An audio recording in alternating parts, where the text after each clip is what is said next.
Olá, meus irmãos, a graça e a paz do Senhor Jesus, que alegria estarmos juntos mais uma vez aqui no seu canal da Escola Bíblica Dominical, seu canal de Educação Cristã, Minutos de Educação Cristã na web.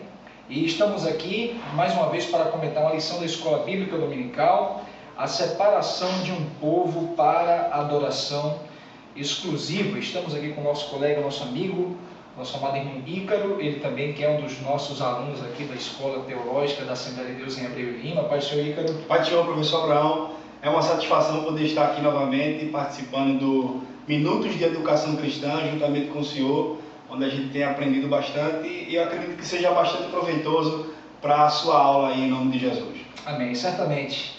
Bem, Ícaro, estamos aqui com 3 objetivos nessa lição. O primeiro é demonstrar a maneira graciosa e miraculosa como Israel foi criado por Deus. A segunda, discutir a respeito da necessidade de separação de Israel como povo para louvar a Deus.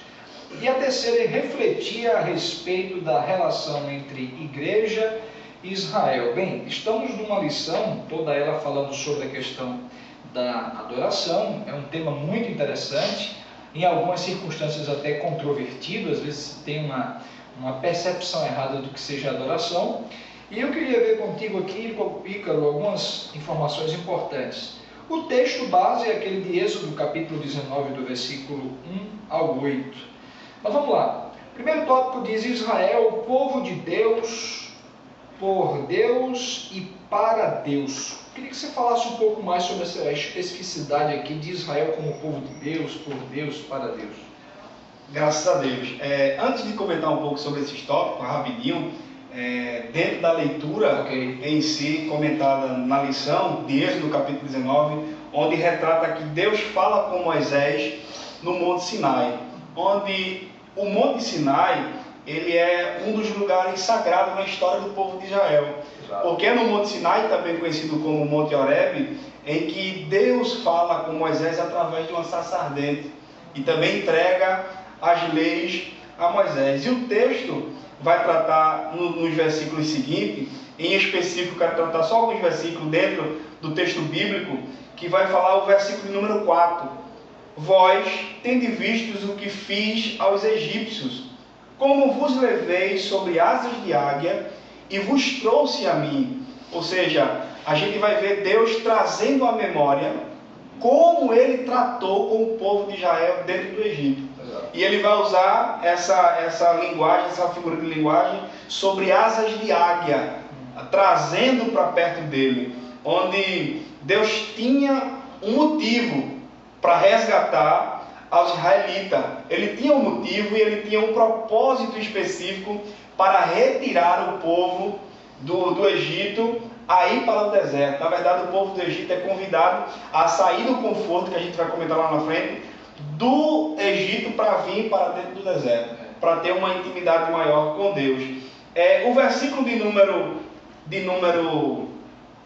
7 vem dizendo assim: Veio Moisés e chamou os anciões do povo e expôs diante dele todas estas palavras que o Senhor tinha lhe ordenado. Então todo o povo respondeu a uma voz e disse: Tudo que o Senhor tem falado, faremos. E relatou Moisés ao Senhor as palavras do povo. Mas é interessante que o capítulo 23 de Êxodo e o versículo 22 vai nos dizer o seguinte: Mas, se diligentemente ouvires a sua voz e fizeres tudo o que eu disser, então serei inimigo dos teus inimigos e adversário dos teus adversários, levando o povo de Israel a uma obediência. A palavra é forte quando Deus diz assim: olha, se vocês diligentemente ouvirem tudo aquilo que eu tenho para fazer, para falar com vocês, explicar a vocês, os inimigos de vocês serão os meus inimigos, e o adversário de vocês será o meu adversário. O negócio ficou apertado, ficou meio complicado. Então, a gente vai se questionar e a gente vai ver Israel no primeiro ponto da lição, e a gente vai encontrar um ato soberano de Deus, ou seja, uma escolha. É óbvio que por uma lealdade e uma fidelidade aos patriarcas Abraão, Isaque e Jacó. Mas a gente vai observar Israel, povo de Deus, por Deus e para Deus. É interessante, evangelista Abraão, professor Abraão, que como Deus traz um povo à existência mediante a impossibilidade humana. Por quê? Porque as matriarcas, ou seja, as esposas desses camaradas que foram chamados por Deus, tanto Abraão, tanto Isaac, tanto Jacó, eles tiveram algo com as suas esposas que era em comum entre elas três. Sara, ela era estéril. Rebeca, ela era estéril. Raquel, ela era estéril. Como é que pode surgir uma nação? Deus chama Abraão, lhe faz uma promessa, a sua esposa é estéril, avançada em idade. Abraão espera 25 anos pelo cumprimento de uma promessa, ter o seu filho Isaac. Então, o que parecia ser impossível, Deus torna possível. Então, nesse primeiro ponto, a gente pode observar que quando vamos falar de Israel e que vamos ver povo de Deus, por Deus e para Deus, trata-se de uma soberania em que ele escolheu a Israel para ser referências para as cidades circunvizinhas. Muito bem, e aí a gente percebe o quanto é importante a gente entender esse fundo histórico, esse panorama, quando fala da separação de um povo para a adoração exclusiva. A gente percebe que desde o Éden, Deus cria o homem para a adoração. Deus cria Adão para que Adão multiplicasse juntamente com Eva, para que aquele povo, que era imagem e semelhança de Deus, obviamente seria imagem e semelhança de Deus, visto que Adão foi criado à imagem e semelhança de Deus, obviamente esse povo seria um povo que seria para adorar a Deus. Agora Deus vai lá, tira de Ur dos Caldeus, uma terra idólatra, Abrão, com a sua esposa Sarai, posteriormente ela tem o nome modificado. Abraão e Sara. E aí a gente percebe, Deus, apesar das impossibilidades, acredito que até Deus faz questão de pegar situações assim meio que impossíveis, verdade, para mostrar que Ele, de fato, com a sua mão forte, criou um povo que pudesse adorá-lo. Muito bem. O segundo tópico vai falar sobre a formação e a separação de Israel. E aí a gente percebe que Abraão, juntamente com sua esposa, filhos e netos, eles conseguem já criar podemos dizer assim, uma aldeia, uma comunidade, e a gente percebe que à medida que essa comunidade vai crescendo, o Jacó, o neto de Abraão, que posteriormente, tendo um conflito, uma luta, durante toda a noite com o anjo do Senhor, ele passa a ser chamado de Israel, o seu nome de Deus. Exatamente. E aí, esse nome reverbera como o nome da nação. Isso. O nome de Jacó mudado para Israel passa a ser o nome daquela nação. E um dos filhos de Jacó vai parar no Egito, vendido pelos seus irmãos, chamado José. E aí a gente já percebe a mão de Deus como preservação daqueles descendentes de Abraão, que seria a nação de Israel, porque quando José torna-se governador do Egito, que vai buscar a sua família para morar no Egito, e lá moram mais de 400 anos morando como escravos, 30 anos morando ali, praticamente 30 anos como livres, diante da posição que José tinha. E aí a gente percebe que essa moradia temporária da nação de Israel, do povo de Israel, que multiplica-se tremendamente em 430 anos lá dentro do Egito, é uma maneira de Deus preservar a sua nação. Agora veja outra possibilidade: Deus preserva uma nação dentro de um sistema politeísta. Deus preserva o seu povo dentro de uma realidade totalmente antagônica à do seu povo. E aí é justamente o que esse segundo tópico vai falar um pouco sobre essa questão da formação e separação de Israel. Eu queria que você falasse também um pouco. É interessante esse segundo ponto sobre essa questão da separação, como o senhor já falou. É interessante a gente observar todo esse fundo histórico do que chega ao que a gente está comentando. A gente vai se perguntar qual foi a finalidade de Deus tirar o povo do Egito. Qual é a finalidade? O livro de Êxodo, capítulo 5, versículo 1, está bem claro quando Deus envia Moisés e Arão até o faraó e pede para que ele liberte o meu povo. A expressão é o seguinte: deixa aí o meu povo para que me celebre uma festa no deserto. Já tinha um propósito. Já tinha um propósito. Qual era a finalidade do povo sair de dentro do Egito? Era de poder adorar, ser exclusivamente de Deus. Exato. Ó, eu quero que você libere ele. E uma outra palavra mais simplificada, ó, libera aí o meu povo, que eu quero que o meu povo vá lá para o deserto, celebre uma festa para mim, me adore, me glorifique, porque daqui para frente vai ser assim. Então, Moisés vai, obedecendo a voz de Deus, entrega a mensagem ao faraó, onde ele endurece seu coração e outras coisas mais que acontecem, mas por fim se libera devido às pragas que vêm, tantas coisas que acontecem. E o que me chama a atenção é que o povo está vendo tudo isso acontecer. Exato. Todo mundo está vendo isso, ou seja, Deus tratando com o povo, dizendo assim, ó, vocês vão ser um povo exclusivo meu. Porque, como o senhor bem falou, eles foram tirados de uma nação politeísta que adorava diversos deuses, ó, vocês vão servir a um único e exclusivo Deus. Eu sou o que sou. Aí a gente vai observar que no segundo subponto do segundo ponto, a gente vai ver assim a expressão, a necessidade de se desfazer das relações para estabelecer novos vínculos. Aqui é interessante, professor Abraão, que tem o texto lá em Êxodo, capítulo 16, versículo 3, que vai dizer assim: era um momento de escravidão, mas havia panelas de carne e pão na terra de Faraó. Ou seja, eu prefiro estar aqui no Egito, mas eu tenho pão, mas eu tenho carne, mas eu tenho alimento, do que estar no deserto sem comer nada. A gente vai ver a murmuração lá em Números, capítulo 11. Eu queria que você também meditasse comigo rapidamente no livro de Números, o capítulo de número 11, e o versículo de número 5 e o 6, que diz assim: olha o que é que o povo diz. Isso aqui fala sobre a murmuração dos israelitas. E ele vai dizer assim: lembramo-nos dos peixes que no Egito comíamos de graça, e dos pepinos, e dos melões, e dos porros, e das cebolas e dos alhos. Mas agora a nossa alma se seca, coisa nenhuma há senão este maná diante dos nossos olhos. Murmuração. O que me chama a atenção, professor Abraão, é que a gente está no capítulo 11 de Números, ou seja, um povo que já viu o mar vermelho se abrir, viu água amarga se tornar doce, e viu tantos milagres mirabolantes e chegam a entrar por esse caminho. É até difícil de se compreender a posição, e não é à toa que ele vai dizer que esse povo é um povo de dura serviço. Exato. Complicado.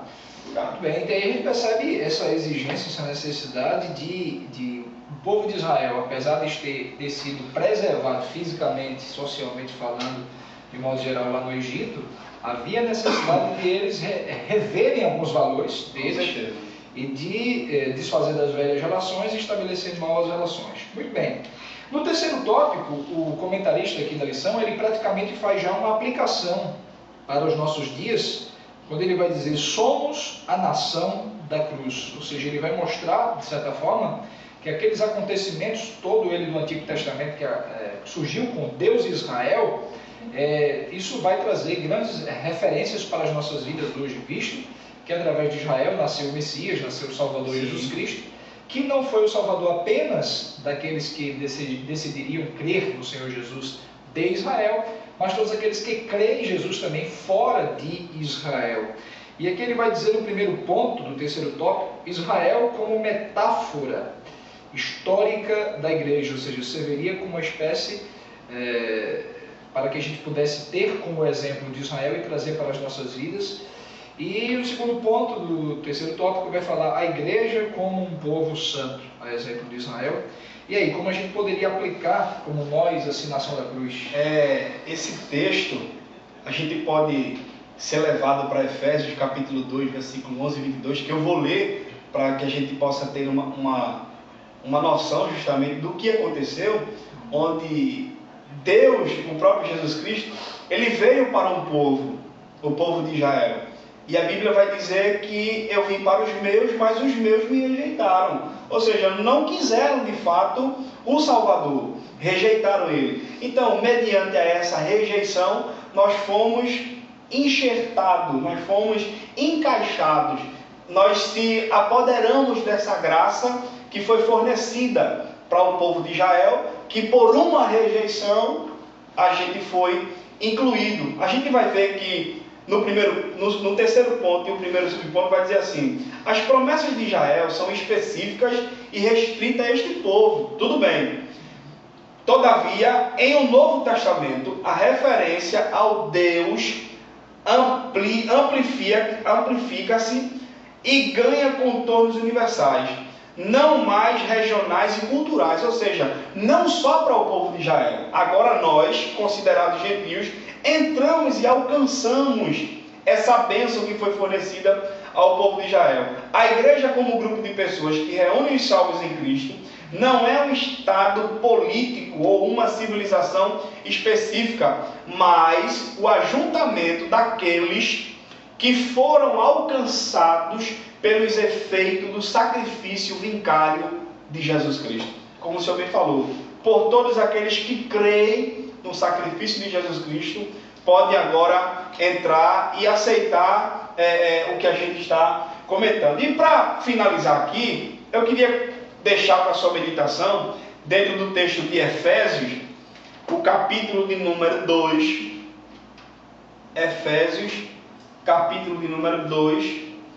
e o versículo de número 11, que diz assim,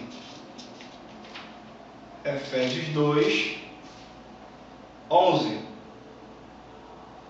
Portanto, lembrai-vos de que vós, noutro tempo, ereis gentios na carne, chamados incircuncisão, pelos que na carne se chamam circuncisão, feita pela mão dos homens, que naquele tempo estáveis sem Cristo, separados da comunidade de Israel e estranhos aos conceitos da promessa, não tendo esperança e sem Deus no mundo. Mas agora, em Cristo Jesus, vós que antes estáveis longe, já pelo sangue de Cristo chegaste perto. Agora, os gentios e os judeus são unidos por Deus mediante a cruz de Cristo. Amém.